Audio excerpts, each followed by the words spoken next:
What's up, guys? Pittsburgh Weiss back again with yet another deck tech. Today we're going to be going over a Mother's Rosario deck focusing on Asana and Yuki synergies. This is a deck that was given to us by one of our great locals, Pahl. It's a deck built around having Climax combos at every level and abusing the really good Yuki and Asana synergy that is available in SAL. And this is a full English deck.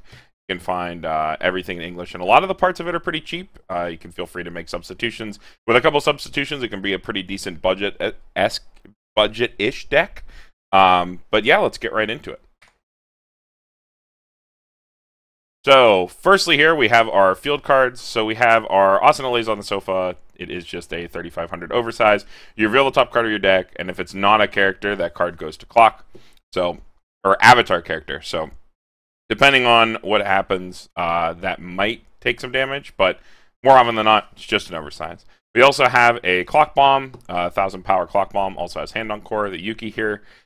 Big thing here is this removes some things like Snot Aqua or on reverse Rizes and stuff like that, just to sort of clear those before they have the ability to go off. Just another beater. And then really important for the decks, we have the Comforting Mode and Asuna. This is on play. You can return 2 characters to your deck to gain an extra soul for the turn.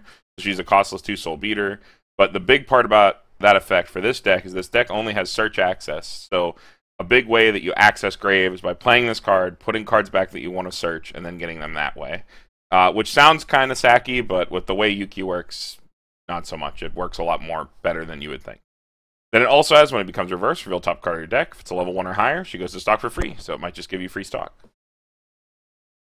This is our back row setup for the deck. We have the sister font of her brother Lifa, which is the Amagi. It also has act synergy. Whenever you act, you give something 1000 power anywhere on your field once per turn. So that works when you tap something on your turn or back up on your opponent's turn. So just a really great card. This card is really expensive though, so if you're trying to make this a budget build, you can replace this with some other back row supports.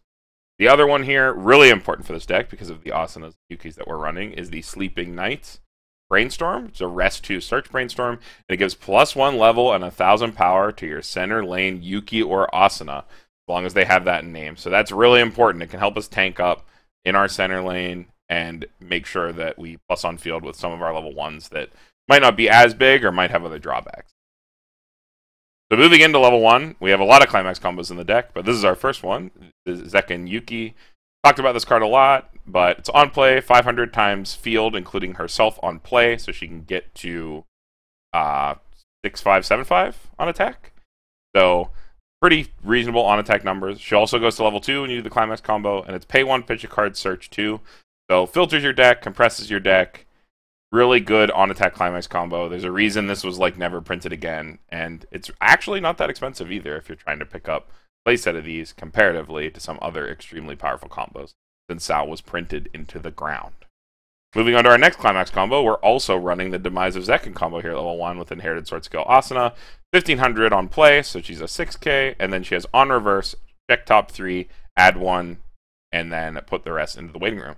Notably, this can add any card. So you can add Climaxes with this and Climax combo your next turn, which is something you might want to do pretty often because we also run Climax combos at level 2 and at level 3 that key off both of these Climax. Moving on to other level 1s, we have the long-awaited Promised Day Asana. This card gets overlooked a lot. It's just a free 6500. It gets -1 level on stage. When it becomes reversed, go to the bottom of the deck. That is 2 drawbacks to have that 6500 power. However, if you throw it in the center lane with the Sleeping Knight support, it is a level 1 7500, which combined with the backups and the Amagi is going to be a possible 10-5, and then the Asana counter here that you see is also a split counter, so you can give that to multiple lanes. You have a lot of ways to spread your power out. So this is sort of our center lane card. If we aren't going to triple field any of our combo pieces, this will just help us hold field in at least one lane in the center. Moving on to our first level 2 combo here. So Berserk Hero Asana also combos with Demise of Zekken. This is 500 power for each of your other avatar net, so it sits at 9, and then on attack with Demise of Zekken gets 4k and a soul. So this will be 13 2 soul with the Climax swinging for 3 soul. Pretty good, clears your opponent's early plays, and sits pretty big. So just a way to push extra damage, possibly set up really good sides at that level. If you're trying to make sure your opponent doesn't refresh with a good clock at level 2, you can do that cheeky side for 1. set things up that way, and just helps you push damage as well as clearing board. Moving on at level 2, we have today's MVP, Asana. It's a 2-1 anti-change bomb that draw ditches on play. Good way to filter your hand, as well as move your opponent's early plays. This sends them to stock and pops their bottom card. Then we also have 1 opposition by the shield. These counts are pretty malleable. You can change them however you want. If you like more opposition by the shield, increase your ability to draw into it, you can run more of that. Cut down on the Asana, cut down on the Berserk Healer that we saw before. So you can change these counts around at level 2 to fit your playstyle or what you expect to see, but just a option there for both anti-damage, anti-early play, and a way to push extra damage with the Berserk Healer. Moving into our level 3s, we have the Overcoming Fear Asana. This is the incidental combo for Mother's Rosario at level 3. It is an on-play heal, so you get to run 4 healers. And then on attack, pitch 2 cards. If Mother's Rosario is in your climax zone, mill the top 11 cards of your deck, and then deal X damage to your opponent, where X is equal to the number of soul triggers. Notably, the number of soul triggers in this deck is maybe not as high as some of the other decks that you see this being run in, so you're more likely to burn for that like 2 to 3, which is what you want with this.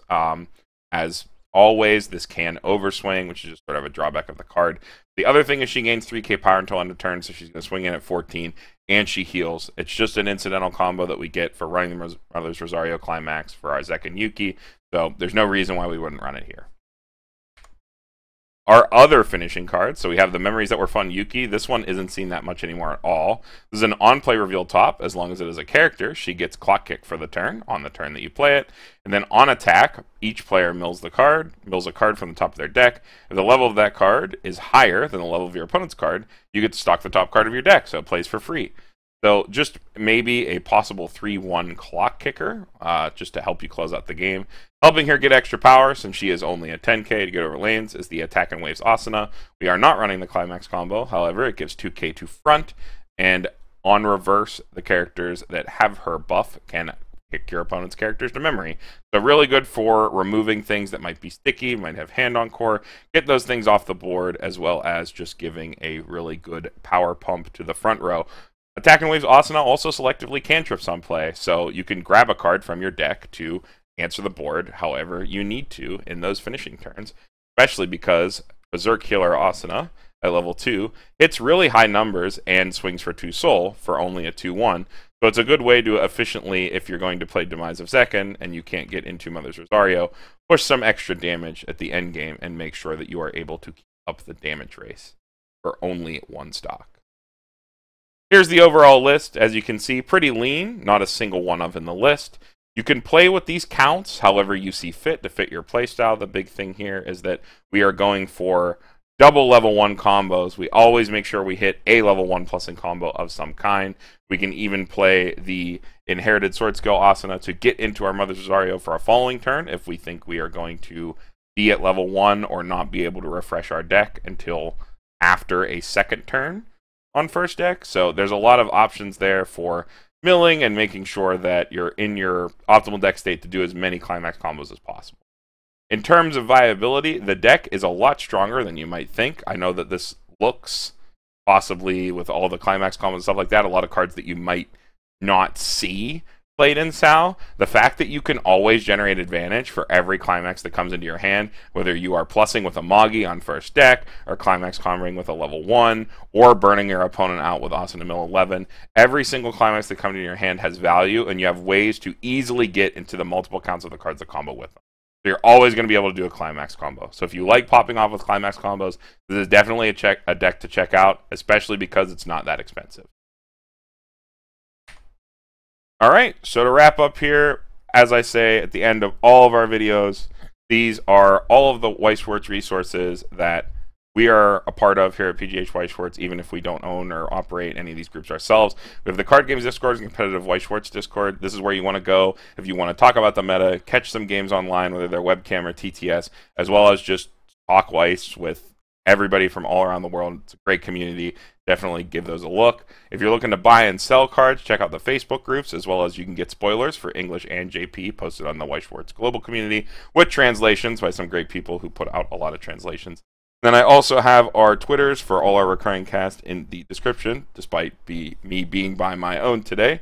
But you can check those out. I tweet about Weiss a lot. Don't know about the other guys, but definitely give those a look.